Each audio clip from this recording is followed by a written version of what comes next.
যার যেমন চিন্তা ভাবনা তার তেমন কাহানি। কেউ পাখিদের জন্য রাখে বন্দুক, তো কেউ রাখে পানি। আপনি যে স্কুল থেকে আসেন সেই স্কুলে তো এইটাই ভরে দেয়া হয়, আপনার মগজে এইটাই ভরে দেয়া হয় মুসলমান সম্পর্কে। আপনি মুসলমানের তো আর কিছু দেখতে পান না, মুসলমানকে চোর দেখতে পান, মুসলমানের লুঙ্গি দেখে আপনি বুঝে যান, মুসলমানের পোশাক দেখে আপনি বুঝে যান। কিন্তু আপনি এপিজে আব্দুল কালামকে কোনোদিন দেখেননি, আপনি বীর আব্দুল হামিদকে কোনোদিন চেনেননি। বিশ্বাস করুন, আপনি মৌলানা শওকত আলী, মৌলানা মোহাম্মদ আলীকে চোখে কোনোদিন দেখেননি। আপনি মৌলানা ফজলে হক খায়রাবাদীকে কোনোদিন তার ইতিহাস পড়েননি।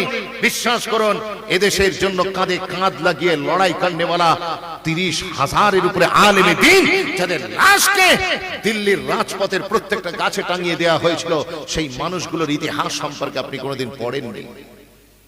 আপনি তো মুসলমান দেখেছেন এই রকম,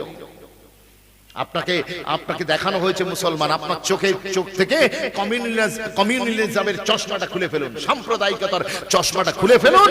চশমা যেমন আপনি দুনিয়াকে দেখবেন তেমন দেখুন, চশমাটা খুলে ফেলে দেখুন না, দেখবেন মুসলমান সত্যিকার অর্থেই দেশের জন্য জান পর্যন্ত দিয়ে দিতে রাজি আছে।